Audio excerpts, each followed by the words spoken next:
Stand by. God. The last time I came here, I don't know. Okay, we're live. I was interviewed.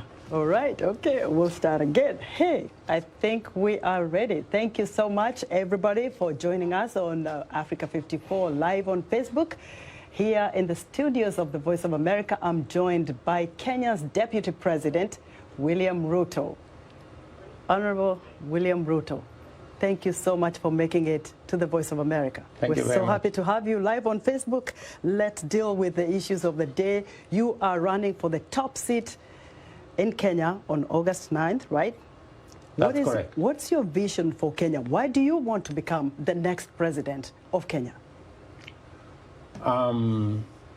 It's my belief that Kenya is at a point in the journey of a nation that requires decisive, firm, focused, and visionary leadership.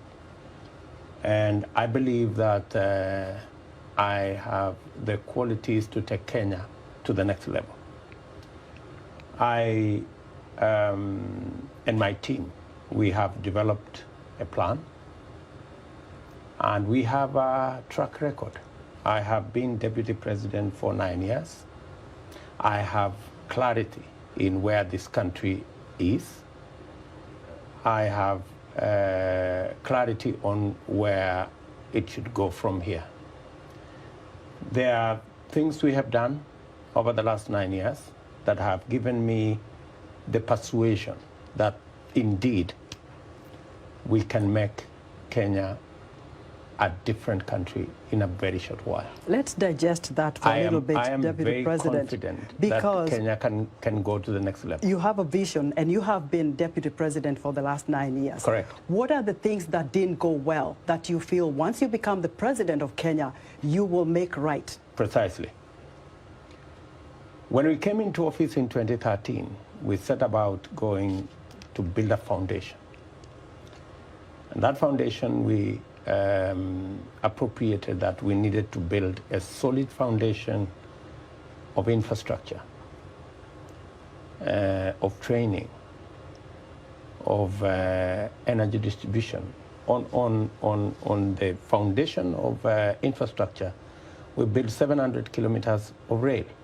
We built 10,000 kilometers of tarmac. We've generated and distributed electricity to 8.5 million people. And we have built, apart from secondary education, we've built training for skills and competences with 170 technical training colleges. It is on that foundation that I believe the takeoff for Kenya is now ready. And amongst the things, as you've asked correctly, the things that we didn't manage to achieve in the last 8 years, and especially in the last 5 years, we had set out a program called the Big Four that had huge investments that would create jobs, that had investments in agriculture that would not only build capacity, it would also enhance productivity of our very progressive farming endeavors. And we had in it a whole program on universal health coverage and manufacturing. Unfortunately, the Big Four plan did not go as we had planned. Why? Because we got ourselves engaged in another program that was not part of the agenda upon which we were elected.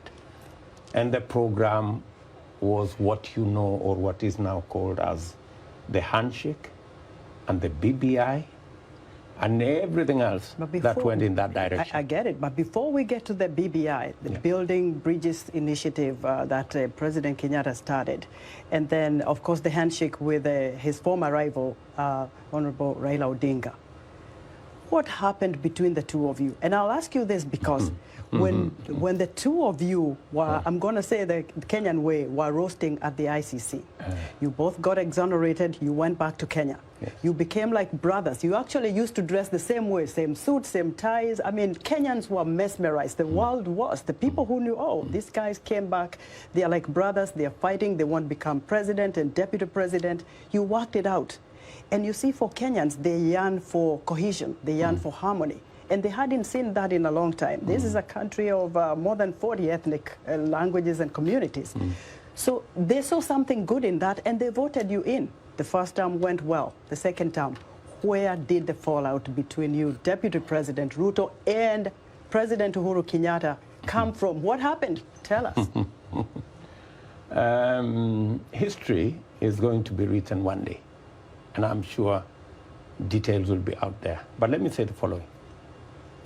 In our first term, we were focused as a government on delivery of our plan. And that is why our first term stands out.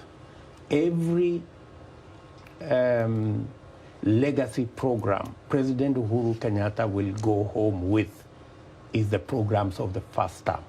Whether you talk about the SGR, whether you talk about our road network, whether we talk about our electricity connection, whether you talk about the equipment we have supplied in our referral hospitals, whether we talk about the TVET program, that's all first term. Fine, but what happened? Second term, because we got a lot of stuff we need to get. Second term, yes, we got ourselves engaged in this handshake that was built to be an exercise to bring people together.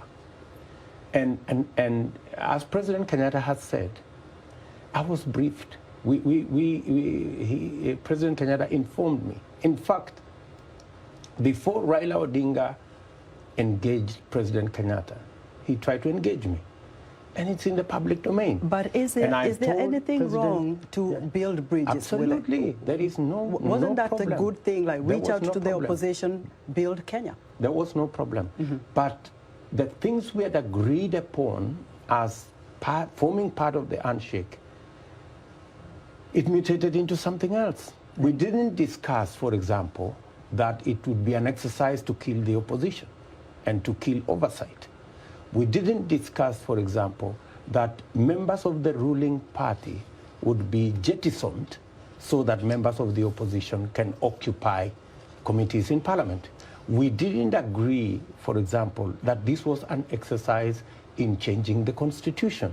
And we didn't agree that this was an exercise in succession. So the only issues that you did not agree with. So everything we didn't agree with became the handshake, except for the things we had agreed upon. In fact, I had been informed that Raila Odinga had agreed that he wanted to be facilitated to retire. And I remember asking, really? Do you expect? We know Raila Odinga and we know his games. And I was saying that time, I don't think Raila Odinga is going to retire. I'll say this to you, I think he's Deputy going to President. talk about the Constitution. And every fear that I had has come to be. I'll say this to you, Deputy President Ruto. Before Uhuru Kenyatta, you and Raila Odinga were working together. You were in the opposition with him. Until, of course, this elephant of ICC came, and then, you found yourselves together. Of course, you came back, like we said, you became good friends, you worked for the government, things were moving, and people were happy. But things didn't go well. So the two of them have been your friends. But now, Correct. You're not. And it is so clear and by the language. It doesn't look that way. And for your information, Esther, we started ODM, all of us together. President Kenyatta, myself, Raila Odinga, and many others. Okay. Right? So as to being on the same side, yes, we've been on the same side. But when you work with people, then you discover there are people you can work with, and there are people you can't work with. And I have absolutely no problem with the handshake. The only problem I have with it is it became what we didn't agree it to be. And in the process, the people of Kenya lost. Okay. We lost the opposition. We lost the ruling party. We lost our government. We lost the Big Four plan. We lost direction. And because you lost direction, Kenyans lost direction. Let me tell you the bigger biting issues, because look, I come from there. We have families there. You know how it is here in America. You're going to meet the diaspora, they probably will confront you with the same kinds of questions. The moral fabric of Kenya has gone way so bad that what we're reading every day is killings, children being killed, people have lost their mind, there is no food on the table, the economy has dwindled, and there's high-level corruption. This is the root cause of the problem in Kenya. Every day we wake up, we're looking at the newspapers, we're reading stories that we've never seen before in the history of Kenya, where a woman will wake up and poison her kids because she can't handle it anymore. Deputy President, you are on the front lines in the churches. We know where you stand with your faith. What is wrong with the Kenyan fabric? Why are Kenyans so desperate to that level? We read this news and we wonder what's going on with our motherland. It is not good at all. What are you going to do about it? Because you're running for the top seat. On what grounds now, if people cannot put food on the table? People are committing suicide. There's even incest in the families. We got to tell it like it is, because that's what's happening in Kenya. How are you going to address that? Because all we see is that little bickering of politicians. Well, people are suffering. Yes, there's COVID. That is global. What is the problem with Kenya? What's the problem with this high-level corruption? What's the problem with not putting food on the table? Why can't we feed Kenyans? Why can't you feed Kenyans? You're the leaders. It's your responsibility. Answer me, because I'm very emotional on that topic. Thank you very much, Esther, and I feel you. Yes.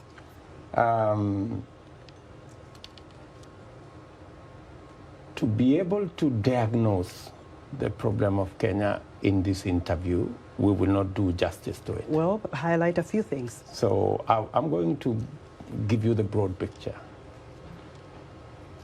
Things are difficult in Kenya, but they are not as bad as you've described. I think. We'll see the feedback on Facebook. I think you've been reading the social media too much. No. But yes, we have a situation that needs to be addressed. Yes.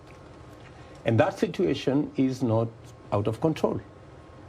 I can tell you that, yes, we can deal with the problem of hunger in our country. It's unfortunate that we dropped the subsidies on agriculture inputs, and by so doing, lowered the productivity of our farmers. It is my very strong belief that the very first thing that we must do is to sort out our agriculture. How do we do it? One, we need to put in resources to make sure that we enhance the productivity of our farmers.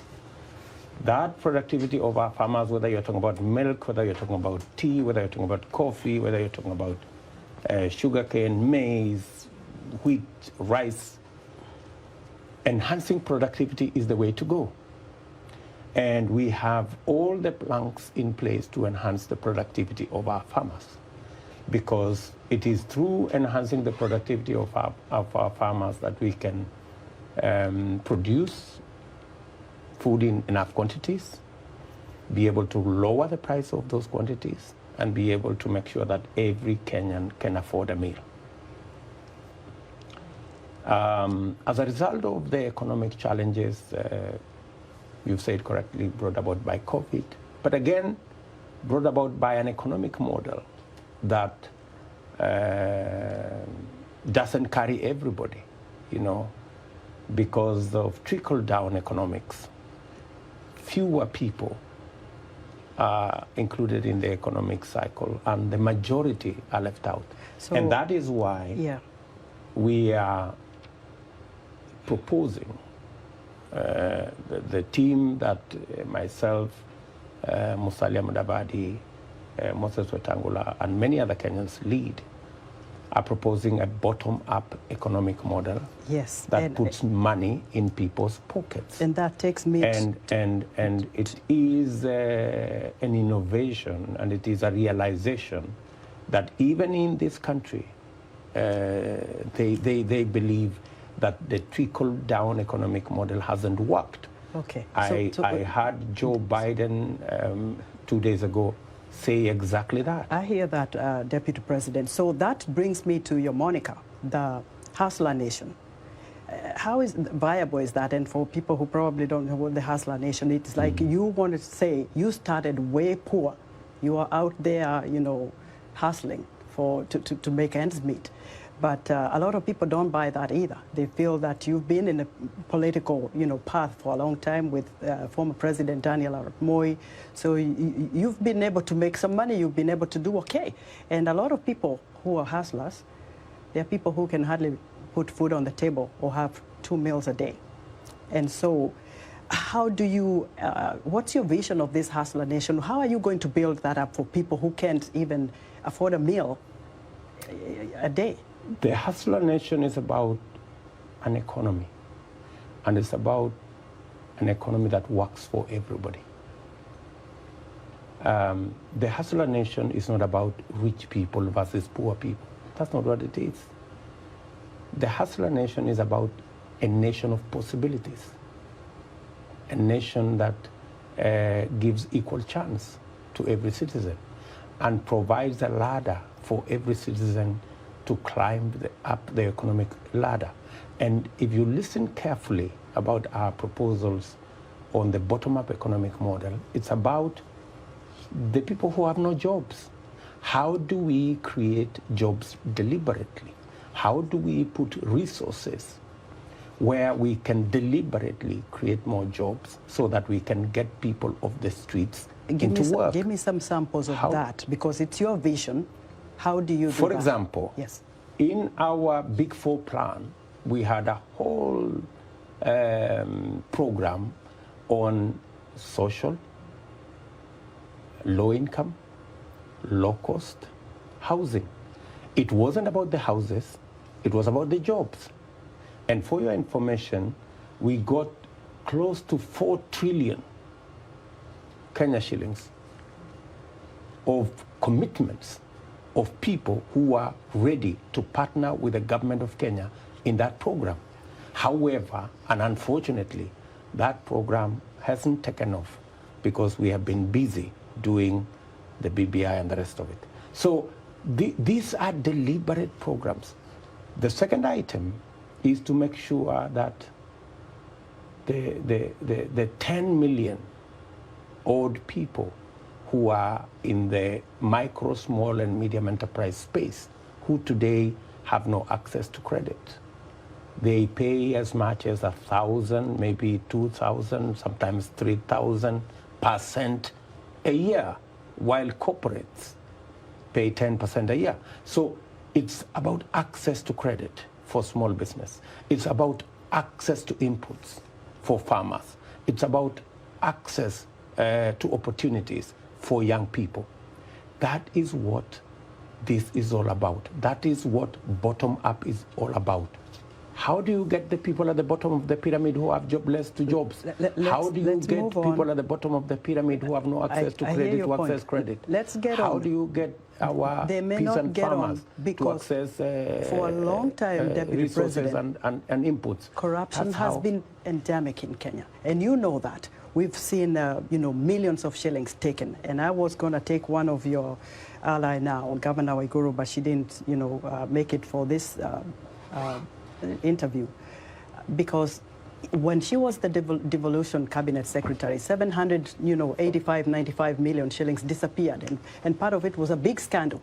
Part of that was used to buy condoms. I mean, and then even though she left that position, and vied for, a county governorship, that money has not been found. We never had anything about that money being found. And I'm not only pinning that. What I'm talking about is there has been high-level corruption in Kenya. How do you counter that to make sure this kind of money you are looking for, to bring back the economy, to put money and food on the table of Kenyans, can be found? How are people going to be held accountable for this? And where do you get back that money from? Esther, you have said it. Corruption eats away the soul of our nation. And our proposal on dealing with corruption is not to point fingers. It's not to personalize. It is not me versus you. It is ensuring that we institutionalize the fight against corruption. Corruption should not be a tool for political contest. Corruption should be a fight to protect the resources of the Kenyan people. And our proposal is threefold. Number one, there is absolutely no reason why the Judiciary Fund has not been operationalized. There is absolutely no reason why court cases take anywhere to 15 years, whether it's corruption cases, whether it is disputes. The first item that we are proposing as Kenya Kwanza is to make sure that we operationalize the Judiciary Fund that is in the Constitution. There is absolutely no reason. If you get the top seat, you're talking about fighting corruption, right? Yes. How do you plan to act swiftly? What do you need to do to act swiftly to make sure that even the cases that have been pending, the money that disappeared, can come back? The Judiciary Fund is something that can be operationalized within the first 100 days. That will give financial independence to our judiciary so that our judiciary can discharge their mandate in accordance with the Constitution. Make sure that the people who pilferage corruptly public resources are not only held to account, but speedily so. The second item is to ensure that investigations and working on cases is worked on by the independent institution, and that institution must have financial independence. Today, the IG, the DCI, and all the investigative agencies in the criminal justice system have to wait for resources from the Office of the President because they do not have an independent Deputy President. I know because appointing an independent accounting officer. Yes. So an independent budget to an independent institution, it's already in the Constitution. Yes. It is not any invention you are going to make. That way we can hold everybody to account. And lastly, yes, we must have an accountable executive by making sure the oversight responsibility of the legislature is not compromised in any way. So, today, we're almost wrapping up, so I want compromised. Yes, I want you to get seriously, into yes, because of the confusion there is between who is in government, who is in the opposition. Nobody is nowhere. While you're here in the U.S., and I hope you can make this as brief as you can, there were claims that you've made of possible rigging of the upcoming elections. And your idea of whether IEBC is independent or it's not, give us a thought on that. Should we trust the results of the upcoming elections? What is your take? Because there was stuff written about what you said. You are kind of concerned that there could be possible rigging of the upcoming presidential election. Make it brief because our time is running out. We have confidence in the ability of the Independent Boundaries, Electoral and Boundaries Commission to run a credible election. We have absolutely no doubt in our minds that without interference, the IEBC have the capacity to deliver on their mandate. All right. That's number one. But when you have public